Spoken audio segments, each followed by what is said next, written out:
एक लंबे समय पहले रंगापुरम नामक एक गांव था। उस गांव में रंगी और रमनी नामक दो सहेली रहते थे। वो दोनों एक ही गली के आमने सामने घरों में रहते थे। उन दोनों में रंगी बहुत अच्छी थी, सबसे बहुत अच्छी तरह से बात करती थी। अरे आई, कैसे हो आप? सब ठीक? सब ठीक ही है बेटा। अरे वाह, बोलो आज क्या पकाया आपने? कुछ नहीं बेटा। अरे ऐसे कैसे? ये लो, ये मूली लेकर आप कुछ बनाओ। मेरी प्यारी बेटी, शुक्रिया। 100 साल जियो बेटी।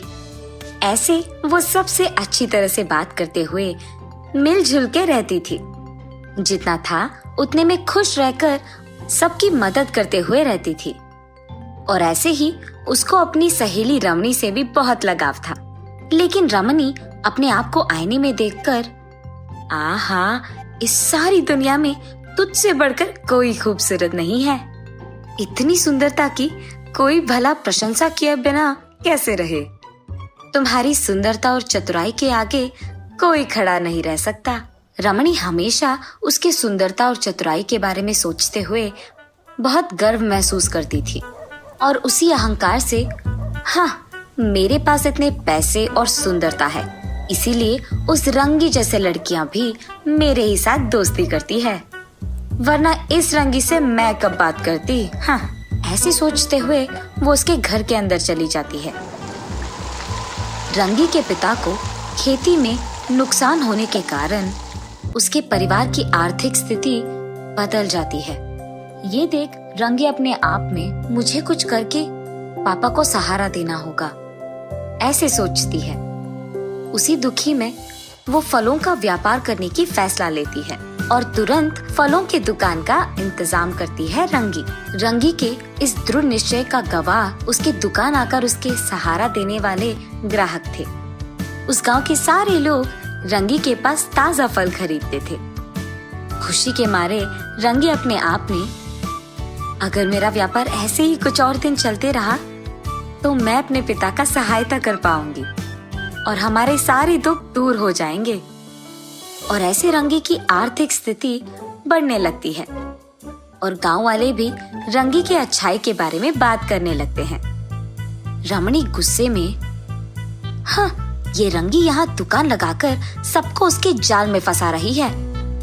अगर गांव के सारे लोग इसी की प्रशंसा करेंगे तो मेरा कौन करेगा? इसके दुकान को बंद ही करवाना होगा। जाकर ये मेरे ही घर के सामने दुकान लगाई है, अब इन सबको मेरी तरफ कैसे लाऊं? इसी फलों की दुकान के कारण ही ना ये सबको अपने जाल में लगाई है। अब मैं भी एक फलों का दुकान खोलूंगी।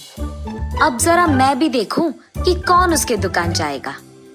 अब मेरी सुंदरता की ओर आकर्षित होकर सब मेरे ही दुकान आएंगे।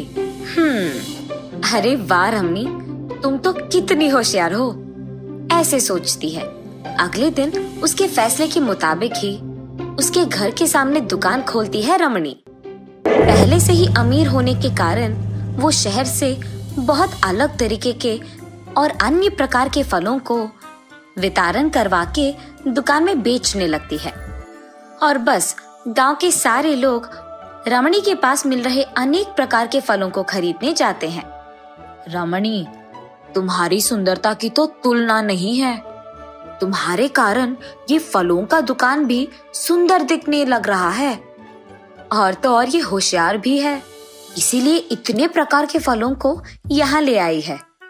इस फलों के बीच में तोते की तरह प्यारी लग रही हो बेटी, मेरा ही नजर लगने वाला है तुझे। ऐसे आए हुए सारे ग्राहक उसकी सुंदरता की प्रशंसा करते हुए और उसके दुकान में अन्य प्रकार के फलों के बारे में बात करते हुए रहते थे। और लो, रमणी के खुशी का हद ही नहीं था। वहाँ दूसरी तरफ, क्योंकि रमणी उसके दुकान में अलग प्रकार के फल बेच रही थी, वहाँ रंगी की व्यापार ठीक नहीं चल रहा था। क्या हुआ बेटी, आजकल व्यापार अच्छा नहीं चल रहा है क्या? नहीं आई, ठीक नहीं चल रहा है। तुम्हारी सहेली नहीं है? अरे वही रमणी, जब से वो दुकान खोल बैठी है, कोई तुम्हारे दुकान नहीं आ रहा। उसने जानबूझकर दुकान लगाया, वरना उसकी जिंदगी में क्या कमी है? अरे नहीं नहीं आई, ऐसा कुछ नहीं है। अमीर होने के बावजूद वो खुद अपने पैरों पे खड़ा होना चाहती है। ये तो अच्छा लक्षण है ना। ऐसे रंगी उसकी सहेली रमणी के बारे में खुश होकर कोई भेदभाव के बिना अपनी सहेली का अच्छा चाहती है। ऐसे कुछ समय बीत जाता है। धीरे धीरे रंगी और रमणी दोनों का व्यापार अच्छा नहीं चलने लगता है। इसी कारण दोनों के दोनों निराश होकर उनके अपने दुकानों में बैठे रहते हैं। एक दिन एक ऋषि उसी गांव से गुजर रहे होते हैं। रमणी के दुकान के पास आकर, बेटी बहुत भूख लग रहा है, खाने एक फल दे सकती हो क्या? जाइए बाबू जाइए, मेरे पास यहाँ कुछ नहीं है और मुझसे मांगने आए हैं। एक तो मेरा व्यापार यहाँ नुकसान में है और मैं आपको फल मुफ्त में दूं। चलो हटो यहाँ से। वो ऋषि एक छोटी सी मुस्कान देकर वहां से रंगी के दुकान की ओर बढ़ते हैं। भूखा पड़ा हूँ बेटी, कुछ फल दान में दे सकती हो क्या? भूख मिट जाएगा। ऐसे ही वो ऋषि रंगी को भी पूछता है। अरे रे स्वामी जी, इतना पूछने की क्या जरूरत है, आइए यहाँ बैठिए।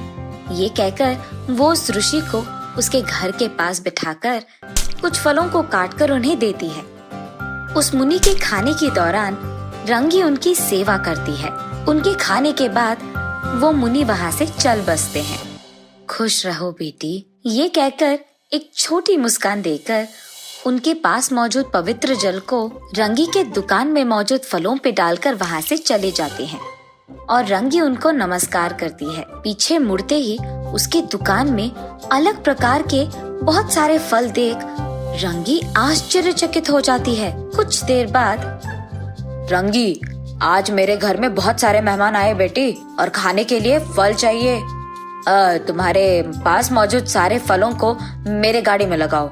ये सुनकर रंगी बहुत खुश होती है। शायद मेरी सुनकर वो भगवान ही ऋषि के अवतार में आकर मेरी सहायता कर रहे हैं। ये कहकर वो आसमान की ओर देखकर भगवान की शुक्रिया अदा करती है। रंगी के अगले दिन उठने से पहले ही खाली पड़े फलों के बक्सों में फल भरे रहते हैं। ये देख रंगी को समझ में ही नहीं आता कि वो सपना है या सच। कुछ ही दिनों में रंगी का व्यापार बहुत लाभ पाता है। तब से हर रोज सुबह रंगी के उठने से पहले ही फलों के सारे बक्सों में फल भरे रहते हैं और बस कुछ ही दिनों में रंगी अमीर बन जाती है।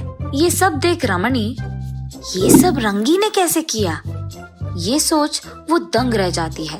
रंगी के पास जाकर, क्या हुआ रंगी, अचानक तुम्हारा व्यापार इतना अच्छा चलने लगा? और बस जो कुछ भी हुआ रंगी उसे बताती है। अरे रे, अगर मैं उसी दिन उस ऋषि को फल दान में दे देती तो शायद मुझे ये सब मिलता।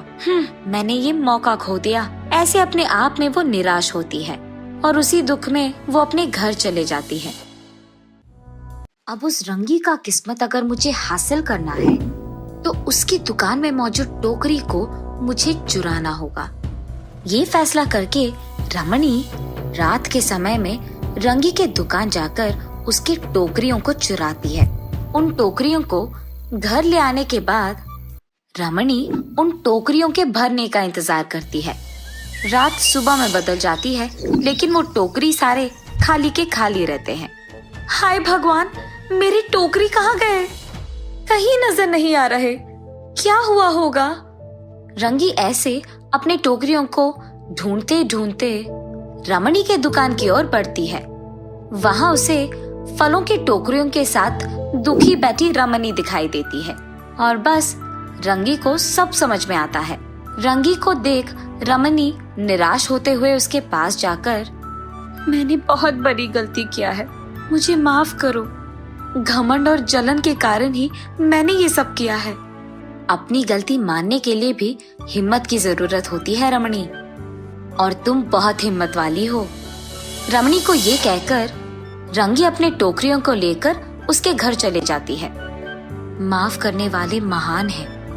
ऐसे रमणी रंगी के बारे में अपने मन में सोचती है। ऐसे सहेलियां दोनों एक दूसरे को अच्छी तरह समझकर अपने खुद के व्यापार करने लगते हैं।